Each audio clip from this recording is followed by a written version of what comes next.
Imagine waking up in New York, but it's the year 2100.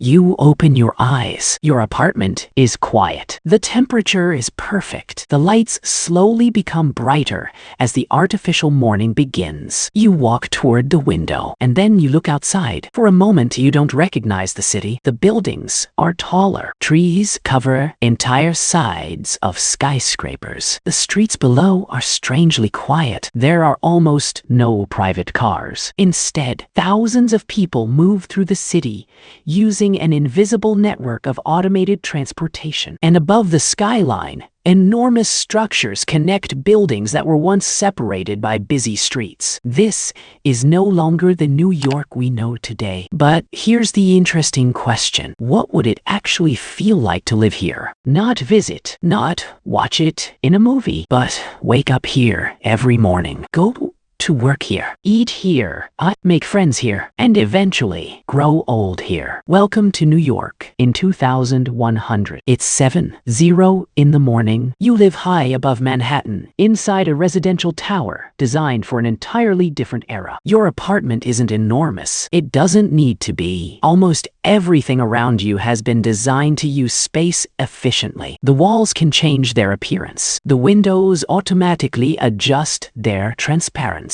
And an AI assistant quietly manages the environment around you. But the most interesting part is what happens when you step outside your bedroom. Your building isn't just a building anymore. It's almost a miniature city. There are gardens, restaurants, fitness centers, medical facilities, schools, workspaces, even small public parks. Instead of traveling across the city every time you need something, much of your daily life is already within walking distance. The skyscraper has become more than a place to live. It has become a neighborhood stacked vertically into the sky. And this could completely change what the word city means. You leave your apartment, and the first thing you notice is the sound, or rather, the lack of it. Today's New York is famous for traffic. Cars, taxis, buses, trucks, constant horns. In 2100, many of those sounds could disappear. Private cars may no longer dominate the streets. Instead, transportation could be largely automated. You simply tell the city's transportation system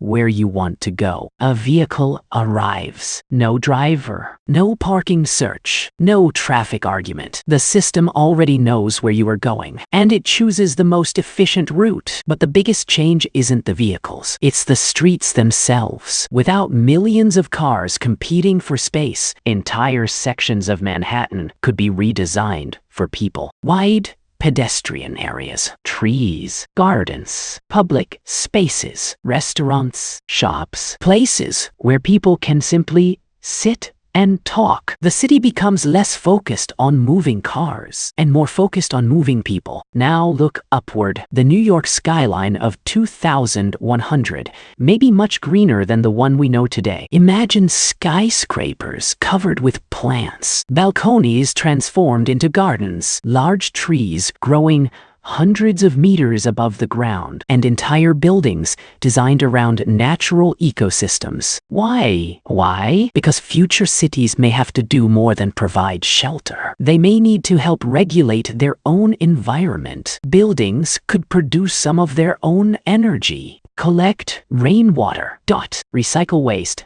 control temperature, and use vegetation to reduce heat. The city itself becomes part building, part infrastructure, and part ecosystem. But New York has another problem that technology alone can't ignore. New York is surrounded by water, and by 2100, rising sea levels and extreme weather could make that relationship much more important. Imagine looking toward Lower Manhattan during a major storm. The city is surrounded by enormous protective infrastructure, sea barriers, flood defenses, water management systems, and redesigned waterfronts. Some areas that are currently streets could become parks capable of temporarily holding large amounts of water. Other buildings could be designed to survive flooding. The goal wouldn't necessarily be to keep water away forever, however, it would be to make the city capable of living with it. Because the future city may not be able to control nature. It may have to adapt to it. Now imagine looking at New York from above at night. The skyline is glowing, but where does all that energy come from? A city of millions of people needs enormous amounts of electricity. By 2100, buildings themselves could become part of the energy system. Solar surfaces could be integrated into walls and windows. Wind energy could be generated around tall structures. Large batteries could store electricity throughout the city, and buildings could constantly communicate with the energy network. If one neighborhood produces more electricity than it needs, that energy can be redirected somewhere else. The city begins to behave almost like one enormous organism. Every building is connected. Every neighborhood interacts with the others, and energy moves constantly through the system. But there is another resource even more valuable than energy: time. Now imagine it's Monday morning, except you don't have to go to the office. Artificial intelligence may have transformed work so dramatically that many traditional jobs no longer exist in their current form. Machines can manage factories. AI systems can analyze information. Robots can deliver products. Software can be designed automatically. Buildings can monitor and repair themselves. So what happens to millions of people when technology handles much of the work? The answer could completely transform New York. Office towers may become residential spaces. Corporate buildings could become schools. Factories could disappear from the city center, and people might spend more time doing things that machines can't easily replace. Creating, learning, socializing, exploring, taking care of other people. But there's a problem. If technology creates more free time, who gets to enjoy it? The future isn't automatically equal. Imagine two people living in New York in 2100. One lives in a beautiful apartment high above the city. Their home has advanced AI systems, personalized healthcare, a private garden, almost unlimited access to technology. Another person lives in a much smaller apartment. They have access to fewer services. They still depend on public transportation, and advanced technology is something they use rather than something they control. Both people live in the same city, but they experience completely different versions of the future. This could become one of the greatest challenges of future cities, because building advanced technology is relatively simple compared with building a society where everyone can benefit from it. The future of New York won't only be a question of technology, it will also be a question of who gets access to that technology. Now, imagine the sun is going down. You finish your day, you walk outside, and Manhattan begins to change. Buildings slowly illuminate. Gardens high above the streets become visible. People gather in public spaces. Restaurants become busier. Music fills certain areas, and transportation continues moving quietly through the city. You meet a friend.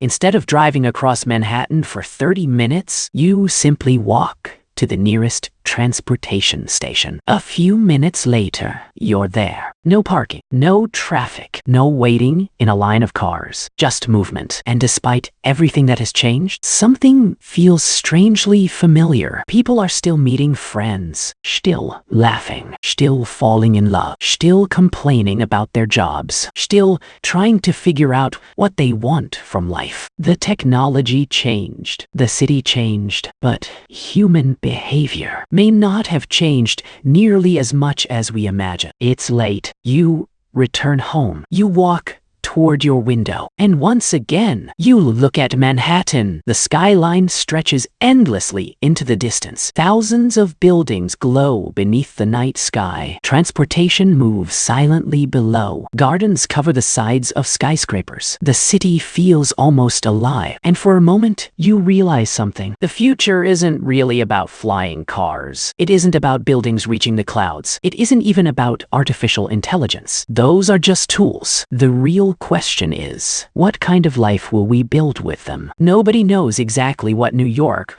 will look like in 2100. 2000. Maybe some of the technologies we've imagined will become completely normal. Maybe others will never exist. Maybe the biggest changes won't be the things we can predict today. But one thing is almost certain. Cities will continue changing because people will continue changing. And the decisions we make today will shape the places where millions of people live tomorrow. So imagine standing on a rooftop in New York in 2100. Look around. The buildings are different. The transportation is different. The technology is different. But somewhere below you, someone is walking home. Someone is meeting a friend. Someone is falling in love. Someone is worrying about tomorrow. And maybe that's the most surprising thing about the future. The city may become almost unrecognizable, while the people living inside it remain remarkably human. This is one possible New York of 2100. And the real question isn't whether we can build it. The real question is, would